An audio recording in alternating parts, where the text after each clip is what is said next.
1, 2, 3, testing. Hello, everybody. Welcome. So, because of sake of the time, we would like to start today's session. So, our first speaker is Goodman from Crypto4A Technologies from Canada, and he's going to give a talk about NIST, NCCoE, PQC migration, HSM interoperability testing. So, please join me. Welcome, Jim, to his presentation. Thank you. Thank you very much, Reza. Oh, sorry.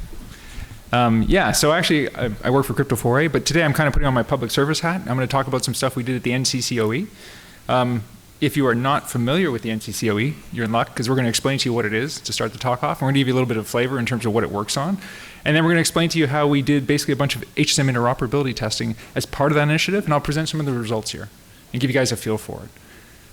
So, starting things off, let's talk about the NCCoE. So what is it? It's the NIST. Well, it's a NIST organization. Basically, it's the National Cybersecurity Center of Excellence. It lives within NIST. It is a group, and basically their intent there is they bring together private industry, such as ourselves. They bring government agencies, such as the NSA and NIST and the likes, and as well as academia is welcome as well. And the intent here is just to look at cybersecurity issues and come up with tools and techniques and publish documents to help people do things like protect their data, their people, and their assets, essentially. Now within the NCCoE, there's a number of different initiatives, and the one we were involved with is called the PQC initiative. And basically the PQC transition initiative. And basically, as you might guess from the name, we're focused on looking at the problem of transitioning from classical to PQC, and looking at the various kind of pitfalls along the way, and looking at how we can provide methodologies, reports, experiences. There's an entire lab set up so we can actually bring gear in and play with things. And it's basically just looking at all the different kind of issues that are going to pop up when you try to do the transition into PQC.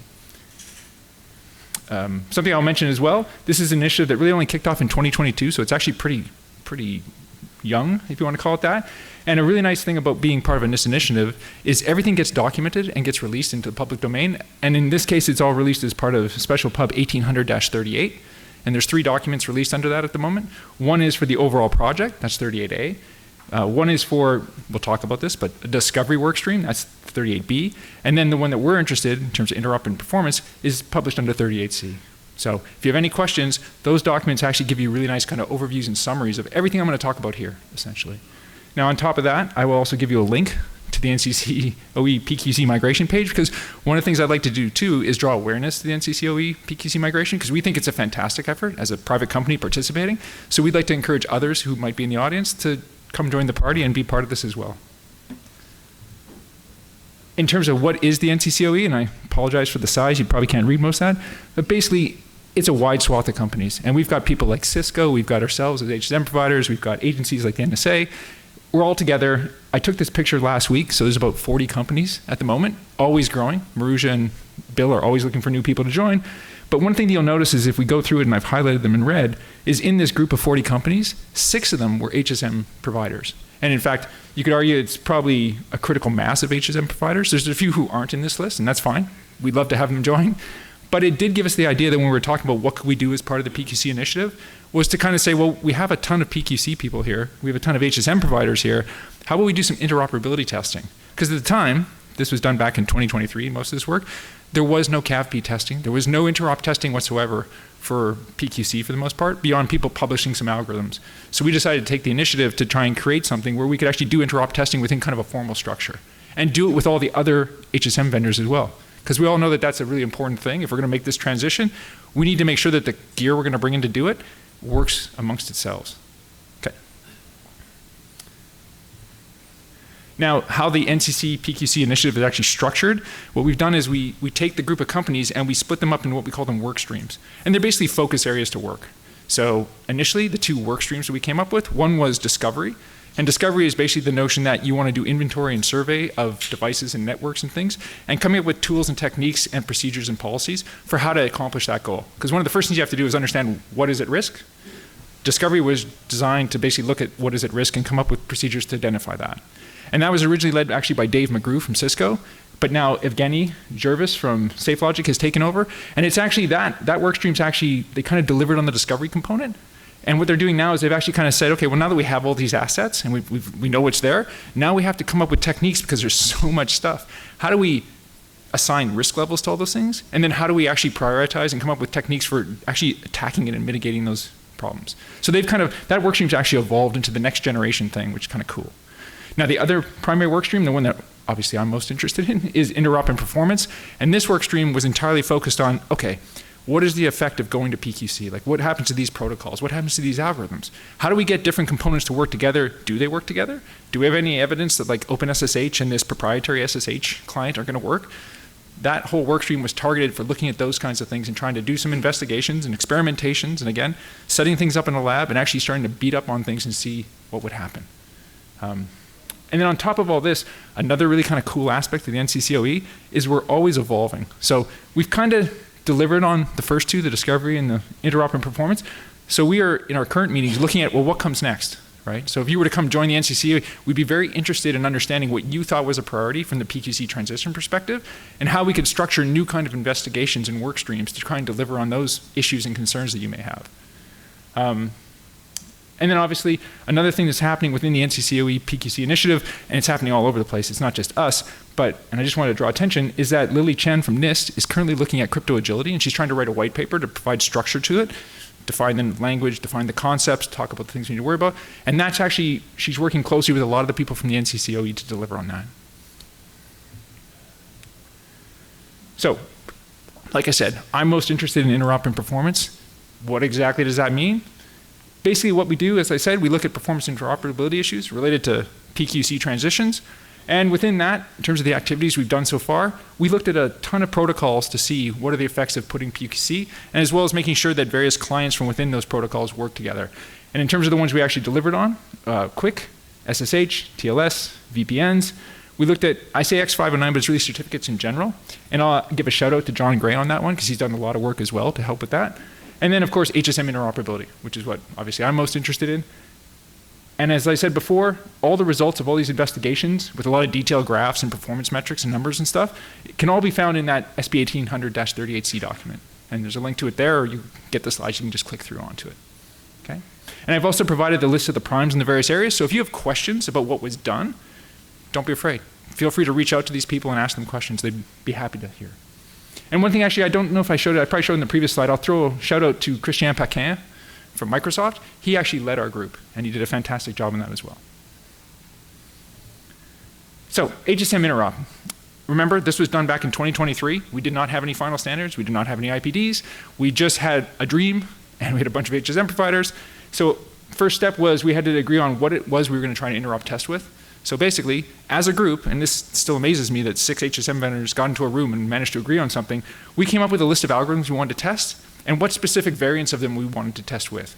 And that's just designated here. We can see for Kyber, Dilithium, and Falcon, we basically chose, at the time, the most recent versions of the standards. They're all some variant of round 3, essentially.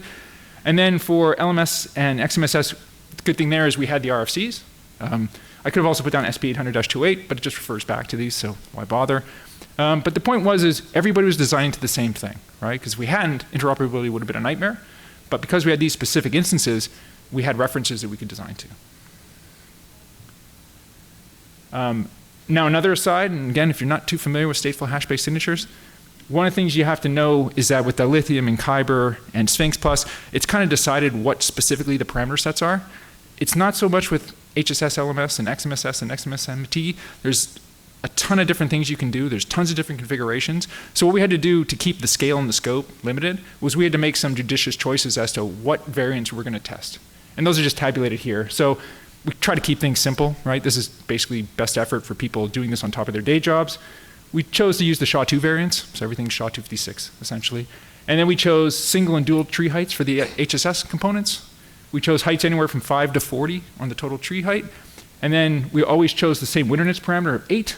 And then when we slide over to the XMSS and the XMSMT, we basically chose 3 of each configurations. And these, to their credit, are probably the most common configurations people are using. But again, it's just kind of keep it simple, right? It's all SHA-256, winterness parameter of 4 in this case. And then we either have just single tree or we have the dual or triple layer tree depending on XMSMT configuration. But again, the important thing here is we knew ahead of time exactly what we were designing to for interoperability. And then the elephant in the room, as always, is OIDs. We have to identify algorithms that were used. Again, 2023, don't really have OIDs, so what was decided was basically we would look to the IETF hackathon effort, which I provide a link to in the slides, and which I will throw props to. It is a fantastic initiative, and I believe John Gray is going to give a talk on what they've been doing there. But basically, they had already done the work to come up with a set of OIDs for the various algorithms and parameter sets. We just blatantly stole them for the most part. The one thing I will mention is that this was done in 2023. Obviously, since the release of the IPD and the FIPS, all of these OIDs are deprecated. They're all old, right? So now we have official OIDs, or we have progressed OIDs like to the IPD variants and stuff. That is, with the exception of the stateful hash-based signature ones, those OIDs are still quote-unquote official, and people are using them essentially, okay? All right, so now that we know what we're going to be testing, the question really came down to, well, how are we going to go about testing? That was the next big argument we would have. It wasn't really an argument, to be honest. We got together as a group, and we decided on how we do things. Step one, keep it as simple as possible, right? We're all engineers, we like to keep things simple. The intent there was, wherever possible, try to use binary formats, try to stay away from encodings to avoid testing the decoding and decoding, but basically try to look at the actual math. Not always possible, obviously, in terms of keys and stuff. You have to use things like PEM encoding. It's pretty common for objects. So the three kind of things we wanted to test were in terms of key generation and import.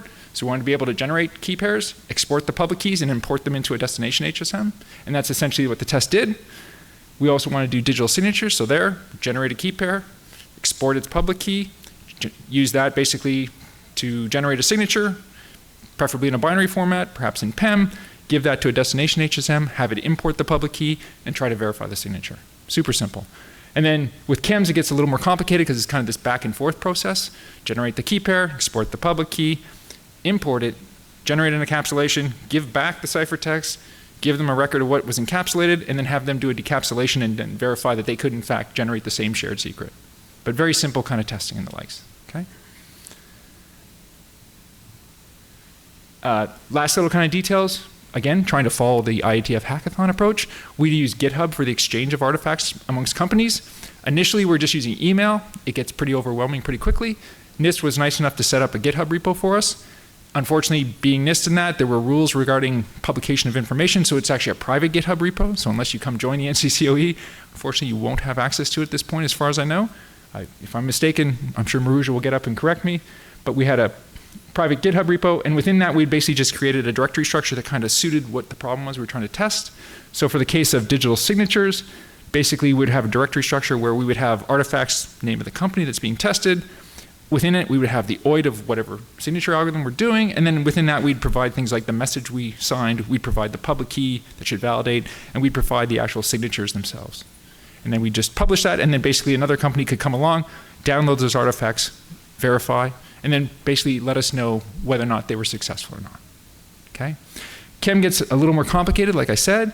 Here, basically, you would have a directory for Crypto4A, the OID of the chem, and then we would just publish the public key. And then what would happen is companies would come, they'd take the public key, they'd use it for encapsulation, and they'd create a subdirectory with their name, and they'd put the ciphertext and shared secret into that, and then we would come back and pull the information out of that and do a decapsulation and verify that we match, essentially. So it's a little more complicated directory structure, but for the most part, it's nice, it's on GitHub, it's easy, do it at your own leisure, it's asynchronous, life is pretty good. All right, test results. So given we defined the methodology, given we defined what we wanted to test, in terms of we look at the results of what was tested, again, we'll throw back to SP 1800-38C. All these results are in much more detail there. I've tried to summarize things, I've tried to simplify pictures, but all the gory details are in that document. And if you're, gotta go, one thing I would summarize is that everything worked really surprisingly well. In fact, it wasn't perfect. We did have, I believe, one interoperability issue, but that was it. Out of the hundreds of tests we ran, we had one issue, and that was pretty impressive, I thought, especially given the nature of the testing. So in terms of the algorithms, not everybody supported every variant and every algorithm type. One thing I will say, though, is that for any given algorithm, we had multiple HSM vendors providing references, so we were able to sufficiently do interop testing on every single possible combination, which was really kind of cool. This tabulates that and summarizes everything in terms of the HSM vendors and what they supported. Obviously, a green check means it's fully supported. A red X means it wasn't supported at the time. And of course, this might all have changed since. So, take it with, it is a moment in time in 2023, essentially. And then some of them, people had support, that's the blue check marks, but there was some constriction on it. So for example, with Kyber and dilithium, IBM didn't support the lowest security levels, for example. So the blue represents incomplete support, we'll call it, okay? But like I said, everything was tested, which is great, but no one company had everything. Okay. In terms of the results, again, I'd look at the document. What you want to see here, though, is if you look at the tabulation on the bottom, every configuration that was supposedly there and that we actually got around to testing and realized that we couldn't test every algorithm because it's best effort. So if Crypto4A didn't have time to run a test, I can't force Crypto4A to do a test. Although I guess I could force Crypto4A, given it's me. But other people, you can't. But everything worked for Kyber, the lithium key export import. In terms of Falcon, again, same thing, just less implementations of it. In terms of the stateful hash-based signature, again, everything worked. But again, less support for it for the most part. Give people a chance to take a picture. Okay. In terms of signing and verifying, again, by far the most common algorithm was dilithium, no surprise there. Everything that was tested worked, essentially, which is another thing. For Falcon, a lot less, just less popular at the time. But again, everything tested worked. Okay. And then for Sphinx, similarly, but now you notice this is the one place where we had an interoperability issue. It might have since been fixed, but at the time, Entrust artifacts, we were not able to verify them from Crypto4A or from Talus perspective. And similarly, they couldn't verify our artifacts, but Talus and Crypto4A were able to test each other. So I suspect there might have just been an issue in the Entrust implementation. And again, could be totally fixed by now. I expect it is. But that was the one place where we didn't have interoperability in the entire initiative. And for the stateful hash-based signatures, again, less of it, but everything that was tested worked. Yep. All right. HSS, same thing. Everything that was tested worked. And then in terms of key encapsulation to encapsulation, much like dilithium, everything tested worked, and most people supported most versions of that. In terms of future work, obviously, we want to extend the interoperability testing. So if you are an HSM vendor and you want to do some testing, feel free to reach out to me, or you could reach out to Maruja or Bill, who work within the NCCoE PQC initiative. Come join the team. Or if you just want to do some testing, contact me and we can actually set that up outside the NCCoE thing. Happy to do that as well. We obviously want to do FIPS standards testing as well, interoperability testing, and that is both just the generic internal, but that can be tested with CAVP, as well as we want to do pure and pre-hash signing variants. We want to couple into the IETF hackathon effort a little better. And then lastly, we want to do application level testing. So take a TLS application that talks to another one that back ends into one of our HSMs to make sure that how flow works. And there's all sorts of ways to do those combinations. Yeah, and this just summarizes. I was most impressed by the openness and willingness of the various companies to work together. I thought we accomplished some great results. We had to do both defining the scope, writing the documents, performing the test, capturing the data. So I thought it worked really well, and I think it's a perfect example of the notion of a rising tide raises all boats, because I think this was a success. And that's it. And I look forward to, obviously moving on to the next phase of this opportunity. And that's it. I don't know if people have questions.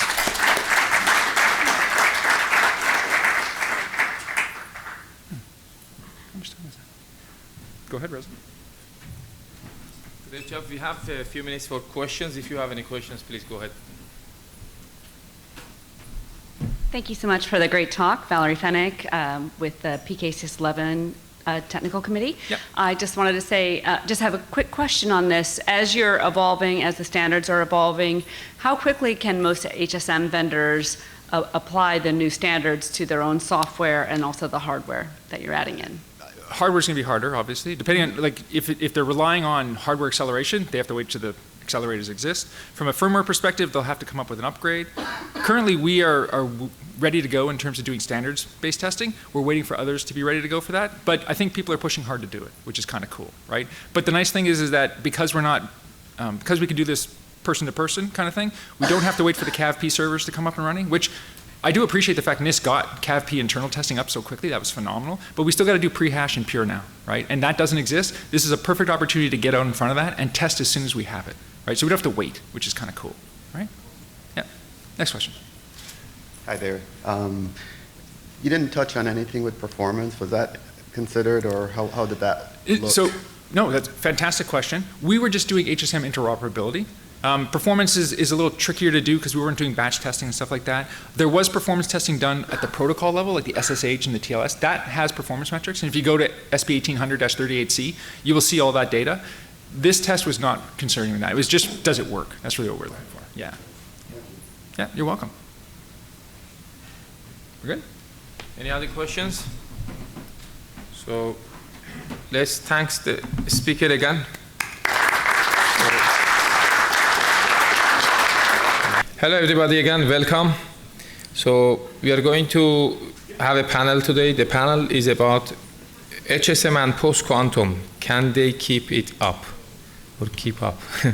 So we have panelists, great panelists coming from mostly Canada, right? So, yeah. Okay. Only half of it. Half of it. Bruno Couillard, he's actually leading the panel, and we have Jim Goodman, you know him, he just gave a talk previously. And we have Dr. Jake Massimo, so Jake is here, welcome. And also we have Stuart Moskovics. So please join me, welcome them, and we start the panel in a few minutes. Thanks, Reza. So I guess we will start.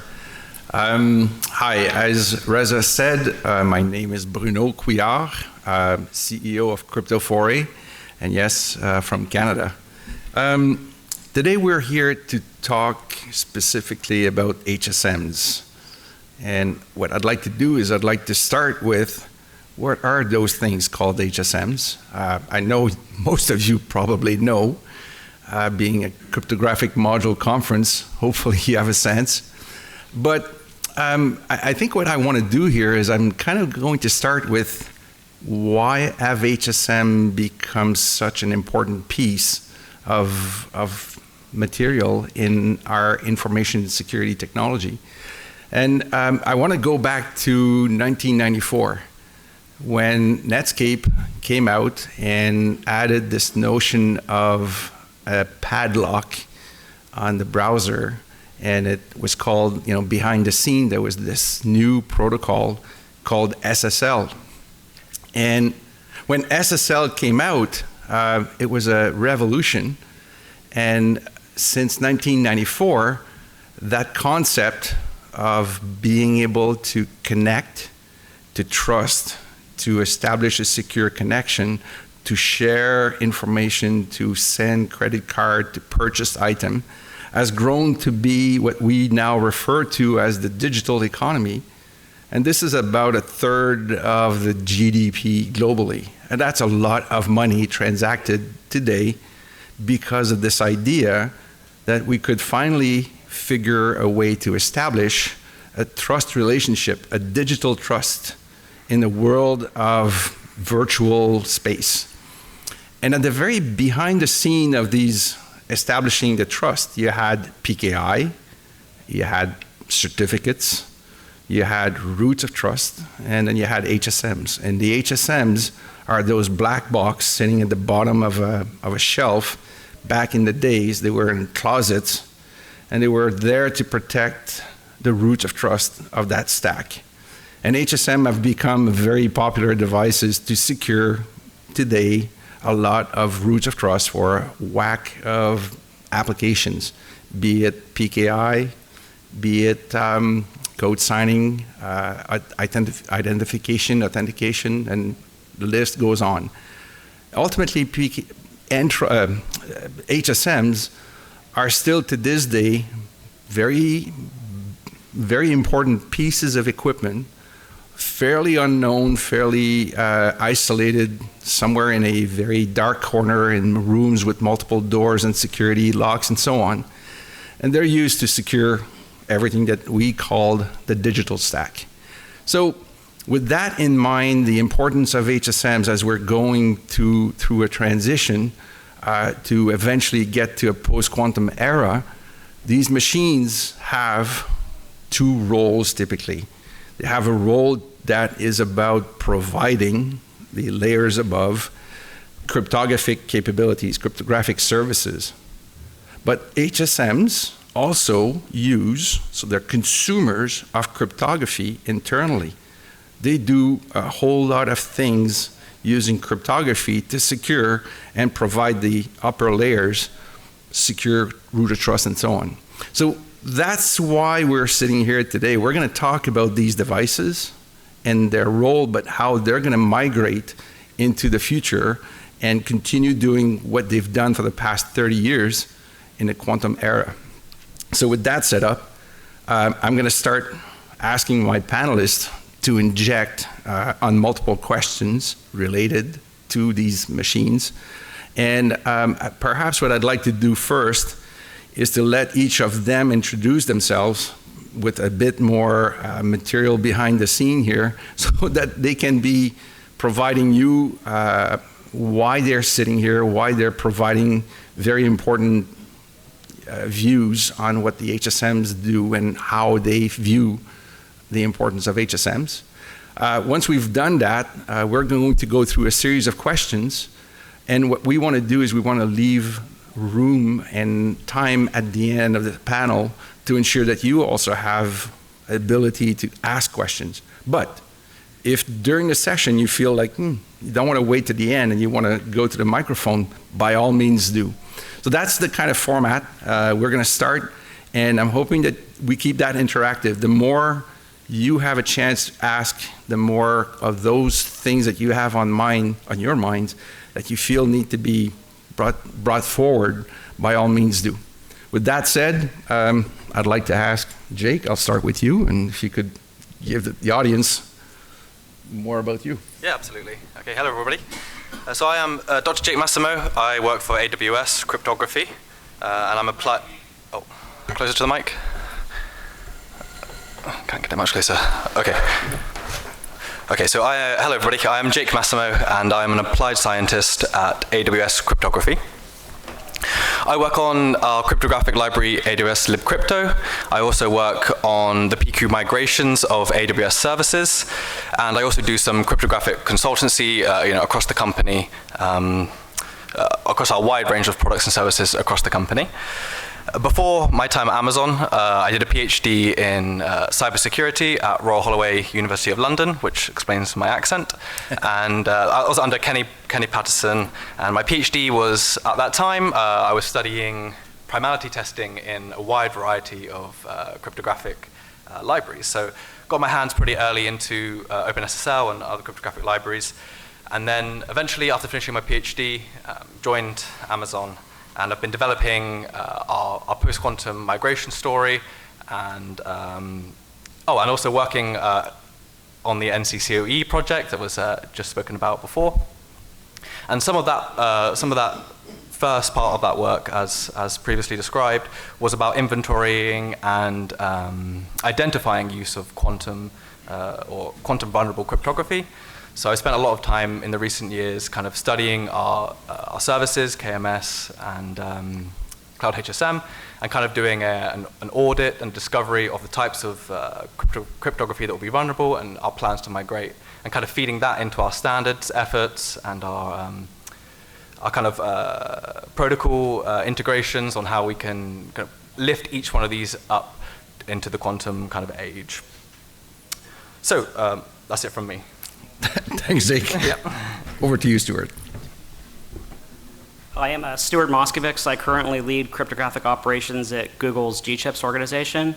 As far as why I'm sitting here, or why I think I'm sitting here. So I got my start in the industry as an intern in college at a company that was provisioning DES keys, I'm aging myself here, DES keys into boxes for conditional access. And then we quickly moved on to, actually I had an RSA B-Safe license, so I could use RSA before the patent expired, and eventually a license from Vanstone and team at Certicom, so we could use ECDSA before the Certicom patent expired. But at some point along the road there, we started doing asymmetric crypto, and we were like, hey, there's this thing called an HSM. And actually, backing up from there, even before the HSM, we started working with hardware because we were doing DES keys, so we really cared about getting what at least the vendors would claim were high quality random bits. So if anybody remembers back in the day, we had a device from a company called ComSire that was a QNG, which supposedly had some sort of quantum thing in there, who knows what that was, to generate bits. Wow. I don't want to know. And actually, after that, we moved to, if anybody remembers, a company called Rainbow Technologies, a device called the CryptoSwift, which we were actually using it as an RNG. I kind of call it a proto-HSM. It was really mostly used as an SSL accelerator. We moved on to Chrysalis with the Luna, which Bruno had a hand in. And over the years of my career, it was Luna and Cypher. I've touched almost everything at some point, Udimako, Fortanix, Crypto4A, even some other oddballs like Spirus or, the iKeys, really everything.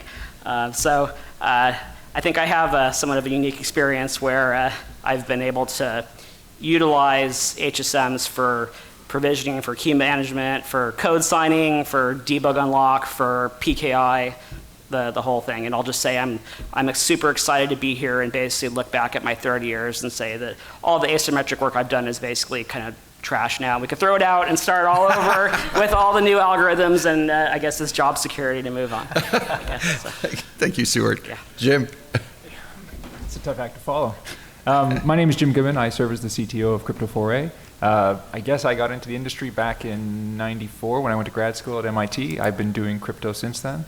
I've been in and out of private industry, public industry, governmental organizations and the likes. I've seen a wide aspect of things, both in terms of implementation as well as playing offense and defense.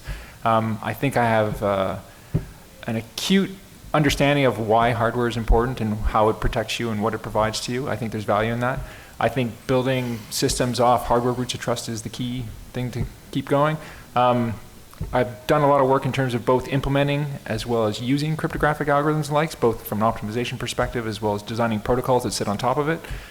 So I think I have a pretty good view of that. And again, given that I'm the lone HSM provider up here for the most part, hopefully we can provide a perspective on that as well in terms of what the challenges we're seeing as we try to migrate to PQC going forward. Because I spend most of my job these days is about getting our company's posture set up on the PQC front and liaising with things like NCCoE and the likes and engaging these industry initiatives to help try to push things forward, right? I mean, it's going to be a group effort. We can't do this alone, and we have to make sure that we are doing our part to help lift that load so that it actually happens. Thank you, Jim. So Jim, I'll start with you. I'll throw the first question at you and offer both Stuart and Jake for sure to add to this. Right now you are in fact in the process of FIPS validation and the CMVP and so on. And from an HSM provider trying to achieve full post-quantum capability, maybe I'd like you to share your experience, our experience, but from your point of view, to explain how things are currently going and what we're hoping to see. Yeah, so I think the perspective is how is PQC making it into the CMVP process? Is that kind of what we're trying to see? Correct. And how we're migrating? Yeah, so we're currently undergoing our FIPS 140-3 validation. Several years ago, we went through a FIPS 140-2 validation, and one of the things that our company was based on is the notion of being quantum safe. Back when we did our 140-2 validation, we have a firmware upgrade process where we sign things using stateful hash-based signatures. To be NIST compliant, to get a FIPS approval, we had to go and also add in a parallel signature, that being ECDSA. But I remember having arguments with the validation lab that our technique of doing these two signatures in parallel, and because we're using a FIPS, we had to convince them that this was okay. And I think it was documented by NIST. I think they were open to that technique, but just the lab itself was having a hard time understanding, why would you do this? Like, what is the point? We think it's important. We think that having a quantum safe foundation is the key to everything, right? Like, I mean, we're talking about trying to migrate from classic cryptography to quantum safe cryptography. But if the box itself doing that isn't really quantum safe, what's the point of the firmware upgrade process, right? I mean, I could just subjugate that, I could just subvert it, and I could do whatever I want. You think you're okay, but you're not. You can't just upload a PQC algorithm and be quantum safe. It's not going to happen. But yeah, so we found that from the CMVP process to be a little bit onerous. It was difficult. And then something which up until today, and I'll give Lily credit, she in her spiel today, it was the first time I'd heard someone mention from the CMVP and the FIPS perspective that there is a migration, there's a plan that at some point we're going to have to use PQC to do kind of firmware upgrades and signing of things. You're not going to be allowed to use like classical cryptography at some point in the future. And they're trying to steer the process towards that, and that's fantastic. But at some point, what I'd like to see is them to mandate that you have to use quantum safe algorithms for things like your firmware signing and that. I don't just want it to be an option. I'd like it to be mandatory. Because, you know, something we'll touch on, I'm sure, at some point is crypto agility. We're talking about taking modules with crypto and evolving that crypto over time.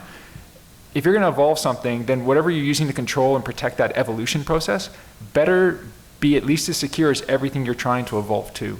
So we need to choose classic conservative kind of algorithms to be that underlining kind of root security, that firmware upgrade, root key, that hardware root of trust that makes sense. I don't see that as being mandated or required at the moment by FIPS. They don't really seem to care about it. They will at some point. Like I said, I was really happy to hear Lily mention that. But I think in general the process is a little lacking on that side. And it's unfortunate, but hopefully over time it will evolve. Stuart? I have nothing intelligent to say about CMVP, so I pass. Well, let me ask this, Stuart. Do you want to see quantum safe kind of roots of trust, and do you want to know that the firmware is protected by something a little stronger than perhaps a classic algorithm that may be subject? That's a leading question I know. from an HSM vendor that supports that. But yes, I would like my HSMs to be.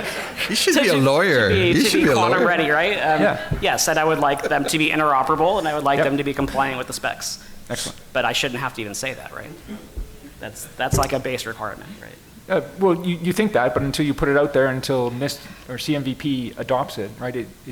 Unless it's a requirement, it's not going to happen. But to answer your question, you know, as I've been looking at securing PQC keys and HSMs over the past few years, one of the things that, you know, we really were choking on a little bit is, do I want to generate a long-term dilithium key in an HSM that is protected by RSA?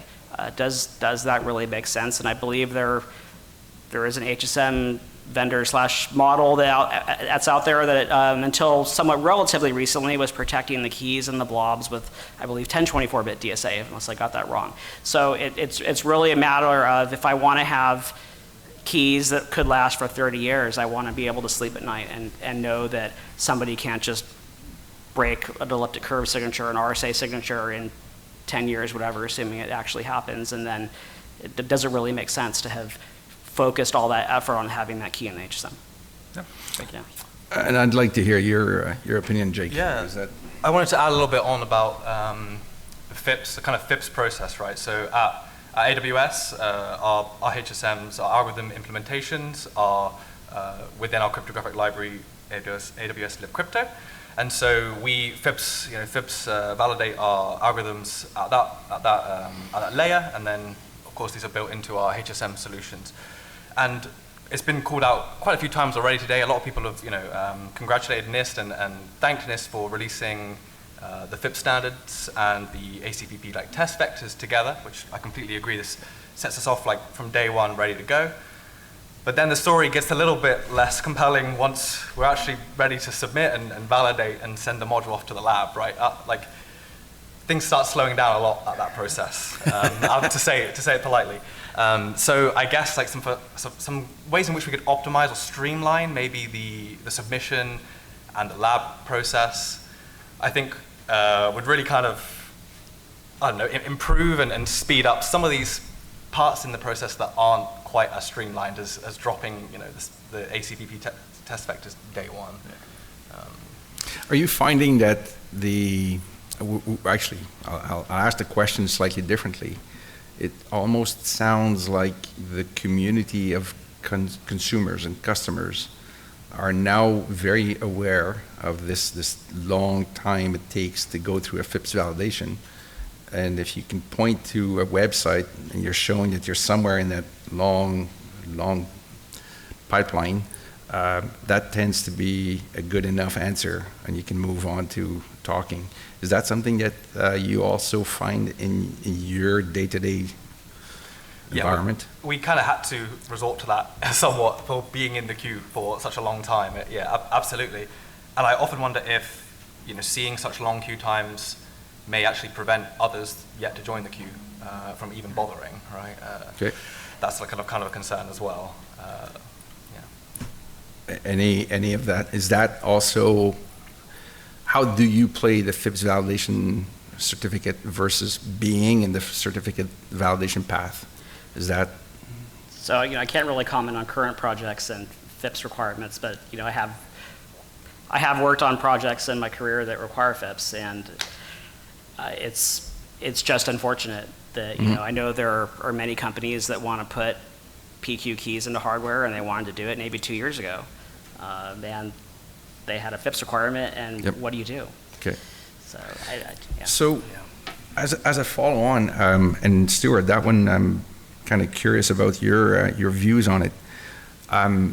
In that regard, in your current day-to-day job, and you've been doing this job for many years, are you typically, when you're thinking of an HSM and an HSM in your stack, in your operational environment, how do you qualify how the HSM can perform its job for you? Is it a FIPS check mark? Is it what it provides? Is it more? Do you investigate it further, or how do you, where do you stop investigating and be happy with moving on? Well, obviously, FIPS is, well, whether you want to call it the gold standard or the base minimum, that has to be there to pass that. So I'm just trying to think back through my career. If I had any real failures through HSMs because of an implementation problem, actually, we did have one case, but it was actually the smart card. The smart card firmware had a problem with implementing the smart card that was using the authentication for the HSM. But as far as validating, I think the best you can really do is hands-on.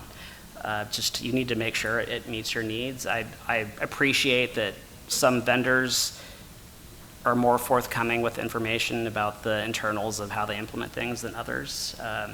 There is the impression from some people that these things are all black boxes, and that turns a lot of people off, that they don't want to trust a black box because they haven't been able to look at it.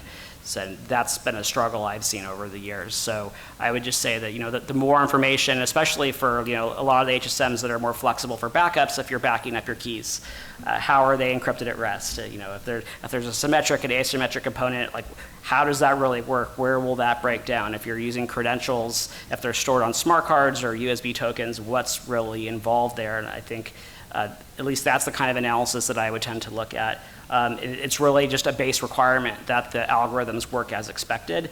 But like Jim was asking, I really think it's difficult to have the genesis of these long-term dilithium Sphinx Falcon keys in HSMs that are still firmware signed by RSA or firmware signed by elliptic curve. And in a lot of those cases, I think those public keys that are used to verify the firmware signatures can't be modified. So then it becomes a matter of, is there an insider attack that down the road, will somebody be able to steal that HSM and break the key that was used to sign that firmware, and then they will be able to attack your dilithium key, and that, to me, that's kind of scary. I just want to add on as well. I was just as you were saying, I was thinking, like even outside of the module itself, the HSM itself, right? The safe room procedures for the firmware signing, the attestation, that stuff, like not often do we look into that kind of part of the process when we think about just the box itself, right? Like, because this is as intrinsic as the device itself. So, yeah, I don't. Are there even guidelines around those types of procedures for people? As far as the HSM vendor or the customer? I guess for the vendor, right? Your safe room must not have. So I would love for HSM vendors to actually comment on how they sign their firmware and how they protect the root key that is used to actually bootstrap the trust that the rest of us are all Great question, Jim. using. Right. Wow. Just kidding. This was not planned, but if you have you could offer. We go to a website? Generate a random number at random.org? But I think it's useful if your HSM vendor has the root key for your firmware sitting in a drawer. That's kind of scary. I presume nobody's doing that, but but it's more than that. It's the availability, it's the redundancy. Yes. It's the insider attack from the HSM vendor as well, because and there's been times where we have a key in an HSM and it was generated as non-exportable, and you really want to get it out, and then you talk to professional services, and they're like, well, we can get it out. Yeah. So how does that really work? Yeah. I mean, in the end, you have to think about it, and it really comes down to, well, they own the firmware. So if they can sign a firmware that just basically turns off all the validation on the HSM, you want to know how easy it is to do that beyond spending the whatever money it's going to cost to get that done. Yeah. No, and it's great you asked that question, just because while you guys were talking, I was wondering if at some point, you mentioned that HSMs are black boxes. We're starting to see customers come to us and say, we don't want it to be a black box. We need you to explain exactly these kind of processes and procedures. And I think it's a good way to go. I think you shouldn't have anything to hide. I think it makes sense because if nothing else, they might provide an insight into your processes that are a shortcoming on your part, right? Because you're in an echo chamber. You're sitting with a group of people from your company saying, okay, well, here's how we're going to do it. This makes perfect sense. This is fantastic. And then someone comes and goes, well, what about that? And I think there's value in that. We do have very elaborate procedures for doing exactly that in terms of signing our firmware and that. I'm sure you do, Jim. Yeah. And I'm sure you will find out at some point when you ask for it. But that being said, it's interesting too, like just and kind of rolling a little, as G-chips, right, as a consumer, as silicon vendors start to roll out the PQC thing, one of the things that we want going forward from I talk about quantum safe and all that, we have, we sign firmware in that, but we would love to have secure boot in all of our silicon in that to also be PQC. But they're waiting for the PQC to exist, right? Like it's kind of chicken and egg. We're stuck in this loop where we want to have silicon that can do secure boot with PQ algorithms, but nobody can do that until they have the tooling to generate those PQ secured silicon kind of instances. So we're kind of caught in this weird state at the moment where we're trying to bootstrap ourselves to get to that level, which is interesting. And Jake, you have a very different, your ecosystem. You're building your own, you're developing your own, you have teams dedicated. In that sense, you know exactly what goes on inside the machines. Are you finding that this ability to see inside, to be able to have the openness of your designs and be scrutinized, I would assume, by your internal members, is that something that's of high valued in AWS? Is that something that you have in your processes? It's not something I've ever been exposed to in our own HSMs, but for HSMs that we provision from other providers, yeah, absolutely. Okay. I think, I don't know, I don't want to put you on the spot. I know, I don't want to say too much as well, right? I'm trying to think how transparent I can be with this stuff, but for our software-backed HSMs, which sounds a bit of a juxtaposition to say, right? Is that an HSM? Well, okay, sorry, just asking. I know. Wow. I don't know. Yeah, I don't know. I don't have a good answer for that one. It's not something I work on. Or I'm exposed to that much. And I guess the idea here is that we're trying to get to a point where these HSMs that we've deployed for the past 30 years, the idea is that we're about to go and revalidate, re-verify, reassess where do they fit, how do they work, what do they provide, and there's probably a pile of questions that these gentlemen might bring to the table that may be of use to you as well. I'll stop here, but I'll go to you, Jim. Oh, microphone on? Is it on? Andy. That's it. So there is the Open Compute Project has an open source root of trust, hardware root of trust called Calyptra. Yeah. AMD, Google, Microsoft, several others are very involved with that. It's kind of the first attempt to a truly open source hardware implementation, where you would literally get layout files and that would be your root of trust. Is something like that something that you would potentially look at if you wanted to kind of go down that path of somewhat open source HSM hardware implementation? As a company, that we'd love to consume silicon that was using that, right? Like we don't make our own silicon. Like we use FPGAs, would be about as hardware as we get. And I'd argue perhaps that you're still stuck to whatever the secure boot mechanism of the FPGA is at that point, and we don't really own it. But I think having that and having that technology show up, and so I can go buy an AMD processor, and I know that its secure boot process uses this technique, and it's fully documented, and it's been, many eyes have looked at it, and there's some understanding of what it is. I think it'd be outstanding, and I'm absolutely 100% for it as a consumer of that kind of silicon and stuff. So yeah, it helps build a better foundation for us to build our HSMs upon. Stuart? Well, I'm not an HSM vendor, but sure, anything that can be used to secure the boot chain on the HSM, I think, is a win. Whether it's Calyptra or something similar, I think, especially if it's open source and the vendor can point to, hey, here's the actual IP that we use that are basically bootstrapping the generation of your most powerful secrets, I think that's useful. Yeah, I think, similar, I'm not a HSM vendor, but we're open source with software, cryptographic software, right? Mm-hmm. And so I think, and recently more and more people are being more open source with their implementations on a software basis, so why not the same in hardware? Cool. I think it's a great way to go. So we've talked about HSMs, their role, how they can be easier to look into kind of things. Stuart, I guess there's also external parties that are involved in the HSM game in terms of government and governance and rules and policies. I'd like you to take that one and talk about for a second or two here. Well, I mean, we're all one big happy family and we can agree on everything, right? So it's all good. I don't have any specific advice for our friends at those parties, but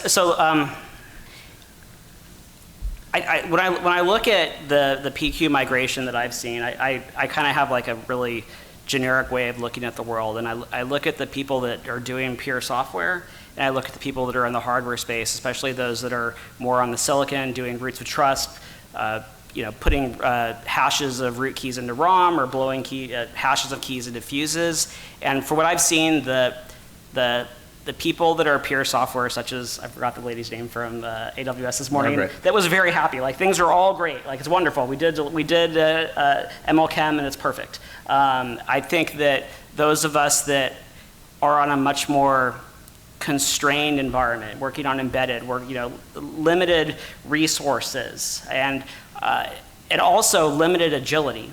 So if you're doing pure software and you want to do dilithium today and then something else comes out in 2 years, it's probably not the end of the world to migrate it.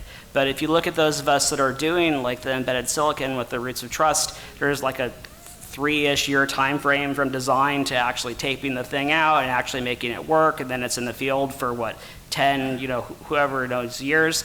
So as we've seen this PQ threat coming and people that wanted to get ahead of the game and actually tape something out that will be ready and also standards compliant has been very difficult. I've talked to lots of people, cryptographers, security architects. Everybody loves LMS. LMS is great. It's small signatures, small key sizes. It's based on known constructs. It's nothing new, nothing scary with lattices. And it's all great except for, but there's a spec that says you can't back up your key. So you generate your all-powerful root key that you want to have for 20 years, and by golly, I'm sure the Crypto4A box will never die.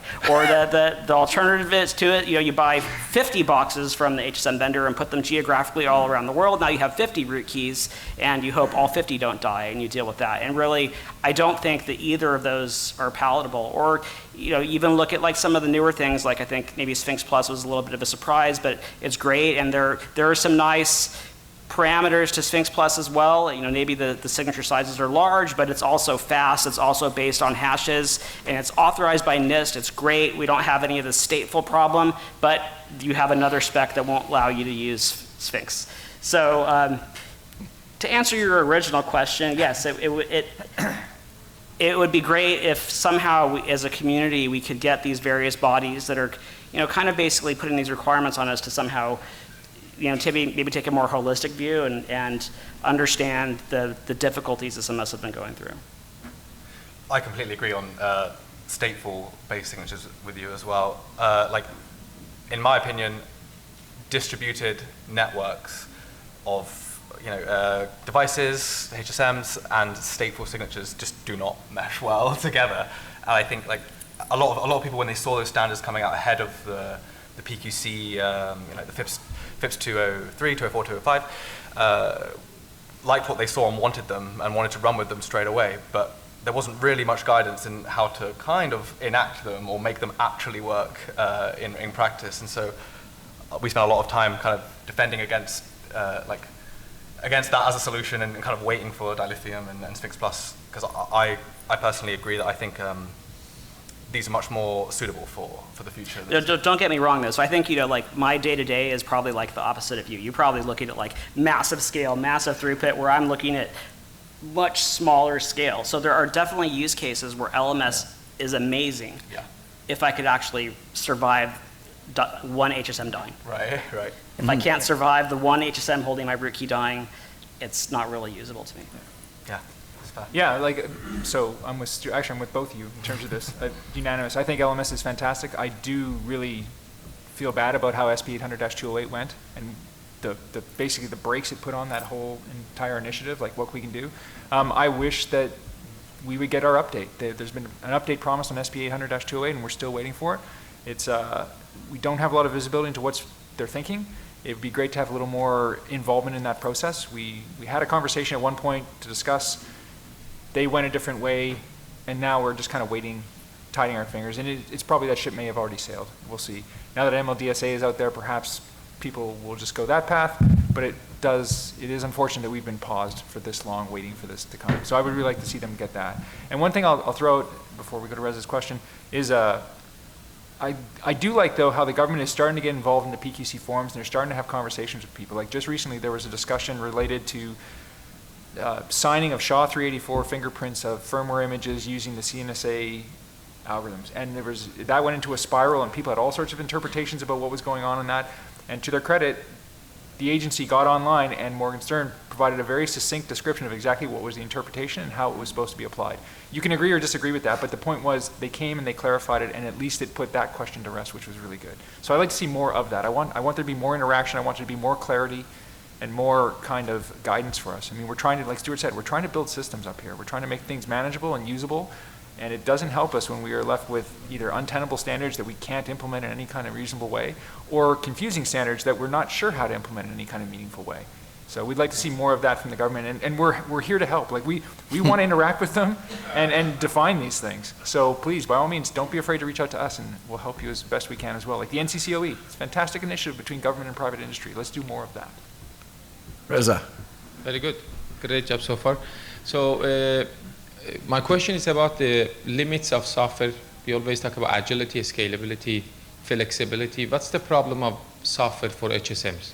Why HSMs are not going to be software oriented or software implemented tools if we are looking for all kind of agility and flexibility and updates and over-the-air updates and all kind of those things? What are you running the software on? How are you controlling that? Software in hardware, but I mean crypto. Why crypto cannot run in software only? Crypto can run in software inside of a secure, the necessary secure kind of environment, but I mean it lives inside of a hardware module essentially with the protections that come with that essentially, right? Like I'm sure if you ripped open most modern HSMs, they're running a microcontroller, a microprocessor of some sort running some kind of firmware image, right? With some accelerator devices built in to get the performance up. They're software in some respects, but there's a very defined security perimeter. There are very defined kind of tamper detection and response mechanisms in that. That has to be built. You can't just have a laptop running Linux with something on it. That's too risky, I think, right? Especially something that's got to persist and protect keys for 10, 20 years. I want the hardware mechanisms. I want to have some kind of assurance as to the design processes that went into it. So to me, that's very important. Okay. And also for the level 1 and 2 securities that they're requiring to be software only, no 140-3, no side channel protection, but if it's level 3, 4, you need to have side channel protection. Do you really? You need to make an attestation that you've thought about it and stuff, but there's no way to test it at the moment. That will come though. I mean, I have full confidence at some point we'll have a very elaborate scheme. We'll have labs that are capable of doing those tests. So yeah. Okay. I'm curious to know what other, like Google is doing. For example, if you have HSMs or root of trust solutions, do you perform things in software as Jim was explaining, or even AWS devices? So, yeah, obviously a lot of AWS is implementing software, but still we have a reliance on HSMs, recovery systems, backup systems. Like the roots of trust are still always HSM backed. So yeah, as much flexibility and agility as we may get afforded from being software based in some aspects, we are still very much rooted and kind of was like bottlenecked by HSMs and hardware as well. So I wish I could tell you what Google overall does, but I actually have no idea because the company is so large. But but obviously, it's a large company, and you have, that's why I kind of, where I was going earlier, I think, the software people think differently than the hardware people, because software is generally recoverable. Software, maybe there's a way to revoke and deal with it. Maybe there's a way to transfer to a new key. But I've been more on the hardware side for many years now. So at least what I view is you tend to have a very small number of very powerful keys that you really don't want to get into the wrong hands, and moreover, you don't want it to sign the wrong thing. Because once you've cryptographically signed something and that cryptogram gets out, there may be no clean way to revoke it. So at least the way I look at the world is, if you have like a handful of super powerful root keys, those definitely you want to secure it as much as possible. Hi, John Schiffman, Viasat. We were talking about using the HSMs and the protecting the hardware root of trust. And I totally get that, and that is the base layer of what you need to do. But I'm also thinking about, in terms of adopting for PQC in the industry, if you have an HSM that doesn't have a quantum root of trust, you still have a lot of physical controls on those HSMs. You still have anti-tamper. You still have a lot of things, and that is still also just for secure boot. That doesn't mean necessarily, I guess it depends on your HSM, but it doesn't necessarily mean that your hardware, that all the keys that are in there, they're not being protected by that root of trust, right? Go for it.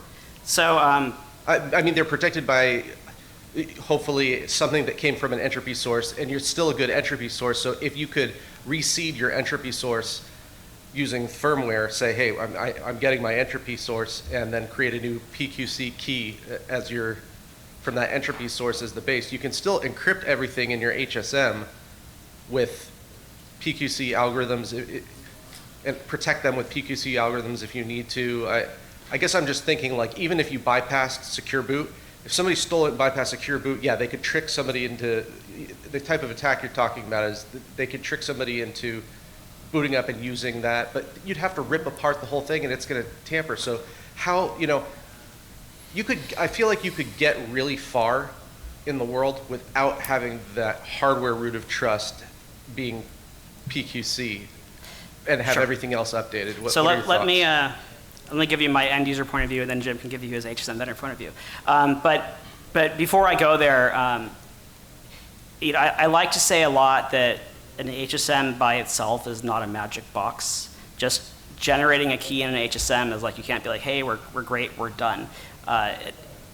You have to have the whole operational, physical, logical security, and I like to say you have to trust people too. It's really not possible to use one of these things and be like, I don't trust these guys that I give the credentials to. But to answer your question, I agree with you that maybe not having quantum from the ground up for boot is maybe not a deal breaker, but a lot of the vendors, at least the vendors that are more flexible, so I know there is a vendor that their claim to fame is keys never leave the hardware. So you generate a hardware and you go to another hardware, so there's definitely a plus side and a downside to that just because it makes it more difficult. But a lot of the vendors will back up the keys to files, and that's where you have your blob. So it's not only can you bypass the secure boot and run your own firmware on there, you now have key blobs that are encrypted using some sort of an asymmetric cryptographic algorithm that you want to not lose, so you're probably going to chuck them somewhere like source control, and those blobs, theoretically 10, 15 years down the road, they could be cracked. It's basically a store and decrypt attack on your root keys. Oh, and those keys are baked into the hardware, you're saying, like, I don't know. So if I'm building silicon and I'm putting a root of trust into my silicon to accept message down the road, yes, I'm going to be generating the public-private key pair in an HSM. I will be putting the public key in that piece of silicon, taping it out, putting it into my device, but I will also be exporting an encrypted key blob from my HSM. That way, if the HSM dies, I don't lose access to my root key. Right there is also a problem where you really don't want to have that blob backed up with RSA. Okay, thank you. You had more to add on that. The only thing I'd add is, like, I think you're absolutely right. Like, there's the notion of you're vulnerable, and there's the notion of you can actually be exploited, right? Like, so if you have sufficient kind of tamper protection mechanism that. It could be the case that if someone could get access, they could do something bad, but because of your other mechanisms, they'll step in and fill the void. But if your firmware is not secure, then in theory, I could present an image that could do anything I want. Like there are no rules at that point. Like I literally could have this box come up and do a ROT13 encryption of everything that comes out of it. I could be wrapping things, you're like, oh yeah, wrap it with MLChem, fantastic. Nope, it just basically spits something out. I wrote the firmware that did that. I know how I did it. It looks fine. I could have it look statistically like, oh yeah, it must have encrypted it. It's a bunch of, statistically it looks like random noise.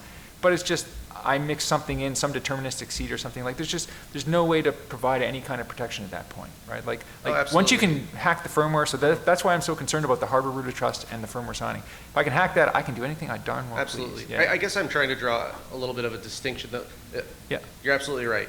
But I'm trying to draw a distinction between trusting that device to operate properly in the future, that specific device that somebody's hacked into, because you would have had to physically go Access in it. and Yep. access it and modify it, versus, and maybe this resonates you in an AWS sense of, hey, I have to somebody physically modify this, versus I can operate this with, I can fortify things with physical security. I mean, this is something that's done in the government and lots of areas. For sure. Yeah. Where they say, okay, the security on its own is not enough for physical, but it's all based on physical security. So you could fortify that up to a certain level, or even when you're talking about backing up keys, like there's these other backup policies, but you could also back them up on another HSM, right?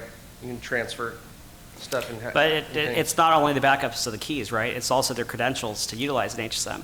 So if you have enough of the admin credentials that you can use to That's true, the cards. Yes, to reinitialize an HSM. Right. So what I would ask is, are you confident that an HSM will never walk out, or you will never lose a quorum of those cards? Now, I think most of us probably do a good job that we can convince ourselves, but we can't rule it out. That's fair enough. Yeah. It won't be perfect, but you'll come up with whatever your security model is, whatever your threat assessment is, you will come up with a system that exceeds that, right? Mm-hmm. And you'll put those mechanisms in place. But I do think that there will be plenty of operation of like PQC that is not backed by HSM, and it will be deemed Sufficient. For some period of time, right? I mean, we're not saying that it's everything's totally ruined if you don't have the HSM. Sure, but there is no PQ hardware boot at the moment, so like complain all you want, you just can't have it right now, right? Like we're just gonna have to wait for it. That's just what it is, and we understand that. And you put, like you said, you build layers around it and you try to protect it until that generation of technology exists. And fantastic, I just got better. Right? But I think it's fair game, especially in a year to your HSM vendor. Like, how do you secure how does your device boot? Yeah. I think those conversations need to happen. And that's going to happen when customers start asking those questions and demanding those answers, right? That's how you're going to get that. Absolutely. So we agree. Thank you. Any feedback on that? No, I totally agree. Sir, go ahead. I want to ask a question because I'm sure I'm going to forget what my question was, because the conversation is so interesting. What about authentication to the HSM? Most of the time the authentication is with smart cards or something like that. Smart cards with their limited resources, PQC is not enabled or anything like that at the moment? Doesn't have to be a smart card, but that is absolutely a technology that's been used over time, right? But you do need some kind of authorization mechanism, right? But you can rely on digital signatures. We could have smart tokens that are much more robust. It doesn't have to be a smart card. It's just, that's what exists at the Is that where the market is moving towards? Because most of these HSMs are still using smart cards. You'd have to ask an HSM that still uses smart cards. Right? Honestly, I'm not trying to be facetious. I mean, actually, Graham's right behind you. He would know. But yeah, it's absolutely a technology people have used and relied on for many years, and they have procedures and protocols in place to make it robust and meet whatever level of security they require. Okay. We don't require it. Digital signatures and authentication is really important, and we rely on that kind of stuff, but there's different ways to implement that, right? So I'll add, I'm not aware of a physical credential, whether it be a smart card or a smart card on a USB that's actually PQ ready today. But I do make a distinction between the credentials used to authorize cryptographic operations compared to the actual HSM. And the reason for that is, depending upon the vendor, depending upon the model, you can toss all your credentials later. So if you generate your dilithium key in the HSM and you trust that the HSM vendor will support you, and then in 2 years, whatever it is, that there's an update to, whether it be like an iron key or whatever, something that actually has a hardware secured dilithium key, then ideally you've secured all of your, like your USB tokens that had elliptic curve, and you shred them, and then you move. So at least you have a path there. Okay. Thank you. Graham. Hello, Graham Constatalis. We've talked a lot about hardware root of trust from HSMs. I guess going back to the title of the presentation, can HSMs, can they keep up? I wondered if you could comment at all about whether there's a performance aspect to PQC and HSMs going forward. And as an HSM vendor, I know salespeople love to quote and fixate on performance for signature operations and things like that. And I just wondered, in a PQC world, does that change? Is there a story where, as an HSM vendor, quite often HSMs are not a performance accelerator, they are a bottleneck in the system, but does PQC and the lack of support change that around for a while? No, so it's a great question. And initially, at least, until we have ASICs to do that acceleration, right? Like I said, if you rip open an HSM, typically you'll find some kind of governing kind of processor running the main software image, and it's reaching out to cryptographic accelerators to do the math, right? Or maybe the math's built into the core. But right now, we're in a situation where there are no real accelerators for doing PQC, right? Like Reza's company is providing IP. People are starting to slowly ramp that up. Now we have standards. You're going to see these IPs getting developed. You're going to see products come online. But in the short term, you're going to have firmware implementations of all your PQC algorithms, and that's going to be a big hit to performance. And there's just, again, like I said before, it's the only option at this point in time, right? And so if you want to go that way, if you want to be an early adopter and do that, this is the hardware we have at the moment, and you're going to have to deal with it. But over time, that performance gap will change, absolutely. And I suspect that PQC is actually going to be faster than classical, right? Because some of the math is just a little more efficient, it's a little more parallelizable. So we can absolutely kick butt in terms of performance. It just doesn't exist right now, unfortunately, right? So we got what we got. So it'll get better, though. It's only going to get better. That I have no doubts whatsoever. There was another topic that we wanted to bring up to this audience, and it came from Jake, actually. It really is having to do with this notion that as we're migrating into this world of post-quantum readiness, there's a whole lot of talks about hybrid crypto. And they tend to branch into key exchange hybrid, which Margaret talked about this morning in TLS.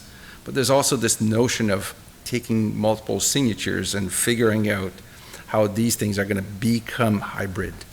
And in that case, I think you had some points to that. So I'd like to open up with you on that front. And I think the certificate space is a great example of, as much as academia collaborating with industry, NIST, NSA, agencies, and industry, a lot of great collaboration has happened, NCC, etc. But I feel like with certificates, a lot of people have different opinions on which is the one to go forward with, and there isn't as much great collaboration, maybe because we feel like we have a little bit more time there for that, I'm not sure, but like hybrid certificates versus pure certificates. I know Google has Merkle tree certificate like designs coming out. There seems to be a lot of competing different ways of doing this. The NSA are quite into the pure certificate approach. At AWS, we've always kind of favored the hybrid approach. Kind of being reliant on the benefits of classical assurances while still being able to, implement and experiment with the PQ side. But Expo 509 is a messy, tricky, beast to start messing around with, and I think kind of the edge cases and the logical kind of I see a lot of edge cases and logical kind of failures between, validating one signature but not the other, and it kind of scares me to go down that route of hybrid approach for certificates. I was just wondering if there are any other perspectives on that from the panel or from the audience, perhaps, as it's quite. I was going to say ask John Gray, but apparently he's going to answer for us. Exactly. I was just going to say, so at the IETF, so we've been looking at. Well, I did a presentation on Tuesday about certificate transition mechanisms and hybrid obviously being a focus of that. So depending on which mechanism, so we've had 5 years of discussion at IETF about how to combine these two algorithms together. It started, like Russ had said earlier, we thought it was going to happen early, it was a generic format. Then we were told, okay, that is too, you're going to shoot yourself in the foot if you allow that. So lock it down. Pick two algorithms or pick combinations of algorithms, but only two. Lock that down. Okay, so we locked that down. Then there was discussions about, okay, well, how tightly bound are the algorithms together, right? So during this process, we've had, I think, 15 different drafts of composite signatures, for instance. And so now we have them locked down, we have them tighter bound, we have basically a dir encoding that does a binding before you hash the message. So there's a pre-hash, right? So there's binding there. So I think that has been talked about a lot. And I think if you make use of that, I think it works pretty well, and it drops into existing protocols and APIs quite well. And in the case of HSMs, which is the interesting bit here because of this panel, it drops really nicely down the protocol stack to the point you hit the actual transition to the HSMs. Earlier this week, some gentleman was asking about if I have two HSM, one that's where my RSA key is, a different one where it's my MLDSA. How do I combine these two things?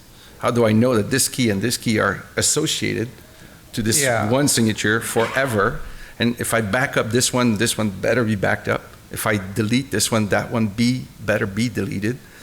There's a point where we're going to have to transition and keep pushing down, I think, to the HSM vendors and say, all right, from now on, I want you to maintain those two things in a binding process. Yes. And if I call you for this one, you better have this one ready, kind of thing. The other one, and I would say to that, generate them both in the same HSM. Yes, technically you could say there's two keys. They could be done in two different HSM, but why put yourself through that pain? Just do it in the same HSM. I'm not suggesting it. And yeah, and the discussion too about do you use one or use both? We had that discussion in IETF as well.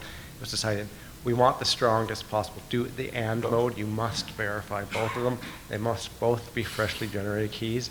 That solves a lot of those edge cases, and that's what we're moving forward with. So hopefully that helps. No, I mean, I'm glad you mentioned that, Bruno, just because for an HSM provider, the object model, like we think of keys as objects, right? So that object model and how we bind things together, that is a hard problem for us, right? So we are looking for guidance from you guys to provide that, because at the end of the day, we have to implement something that's usable that we can build upon and expand and evolve over. So that's not trivial for us. Oh, he's back. Just a quick comment. Just remember something. I would say in terms of object, just think of it as a black box, like a composite key. Just think of it as a signature algorithm or a chem algorithm. Don't even concern yourself what's underneath. Obviously, your algorithm implementation does, but it's just look at that as a black box. I agree, but there's semantics associated with that that make it hard as an implementer. We have to worry about the semantics and the details of that. But I agree with you 100%, John. Like they are an atomic object, and if you delete one, you're deleting both. There's no way to separate the two. I agree with that. Okay. It's just it's something specific to the HSM implementers and vendors who have to deal with that. That's all.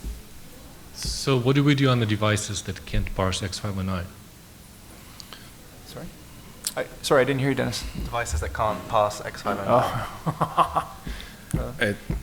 HSM can all parse X509. I'm referring to the devices that Stuart was mentioning earlier, that he has a particularly different view from, I guess, Jake's. Sure. But are you looking at it from the perspective of firmware signing that? Like saying proprietary that you own? Well, the question was actually certificates, right? Pure versus hybrid. So thankfully in my current life, I don't do PKI anymore, which is amazing. But so I just have a very simple view here that everybody here talks about crypto agility. To me, if you want crypto agility, you have to have hybrid. Because I think most people, when they talk about hybrid, it's like, oh, do I want to still have this elliptic curve signature lying around for the next whatever years? But I think it's more than that. It's, there will be a successor to dilithium, a successor to Falcon. So my hybrid may be dilithium and whatever. It may not be elliptic curve, and there may be other concerns about another algorithm. So you have to be able to let people choose what they want to use. If we're going to have all of these NIST certified algorithms, you should be able to accept them all and accept more than one. Yeah. But to answer your question, Dennis, I mean, if you can use X509, you can use Seaborg Jose, or do it yourself, right? So ideally, you can support different signatures under different key types, no matter what the actual encoding of the signature is. That would be there are also other cases for dual signature. I mean, you talked about firmware root of trust. And so you have devices that are out there already with the ASIC that just supports RSA or ECDSA. I mean, mostly for for boot is RSA. And now there are people who are asking, okay, I want dual signing. Even though this is a brownfield device, it's already designed, ASIC is taped out, the boot is RSA, but how about if I have my firmware updates with dilithium or LMS or something? So that's a different case, and up to now, at least, before the standardization of MLDSA, we're talking about one HSM working FIPS mode, the other one's not, and you have to sign the same build. So, you had to make decisions like that. It's like, how do we sign this thing with both RSA and dilithium? Where do we sign this? Can I add my gripe onto what Majid is saying?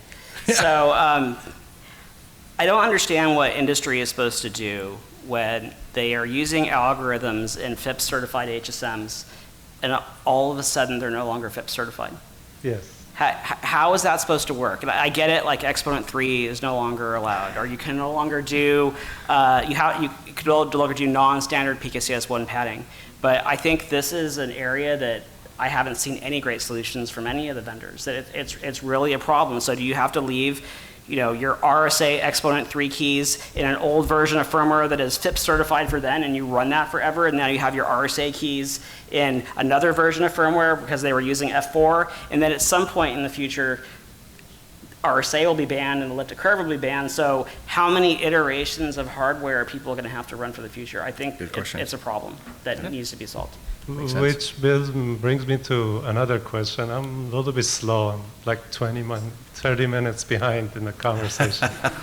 So as someone who has no experience in FIPS validation, but someone who is a security practitioner for more than I want to say along, you look at the security industry, you look at the CI/CD pipeline, cloud, all that stuff. There's just so many tools, so many ways of automation.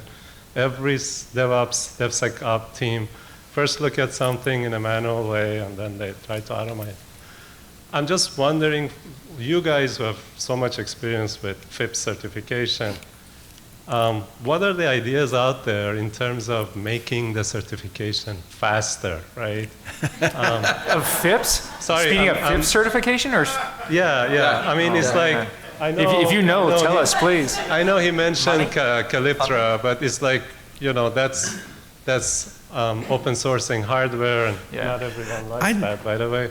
But the point is, we're already open sourcing the algorithm. It's not coming from us. It's coming from some I'd heard a while back, I think a year or two ago, there was an idea of taking level 1 and level 2 and allowing the labs, because of their capabilities, to complete it and sample once in a while if they're doing the right job, and leaving 3 and 4 to go all the way out to CMVP. I'd heard that this was a notion. I don't know if it, honestly, I really have no idea if that's been promoted, but it would have reduced the size of, or the volume of all the machines and all the FIPS validation required today. If you take out the level 1s and 2 from the list or the pipe, and you keep doing sampling, but much more sporadic. The idea was that it would probably help expedite. I don't know where that has gone. I know it's been talked. But you, I know there was a call somewhere, I missed it. People talked about if I wanted to do validation, I would do it this way. Maybe it's running right now. But it's like, in your opinion, and let's just say the word would be your oyster, what would be the right way to do this? I'm just wondering, because I'm actually a little bit selfish interest, because I have a feeling some of this FIPS validation thing is going to fall on my lap at my company. But so that's what I'm wondering. We're also kind of running at the end of this panel, but the question is valid. I think the panelists here probably have some ideas. Maybe we can go outside and talk about that. But I do think there's lots of things that we all need to collectively resolve. HSM is one piece of the entire stack. This was the idea, to talk about that piece and to see how it fits. Hopefully you enjoyed it. We're done for today, I guess, and thank you for your awesome inputs. Thanks.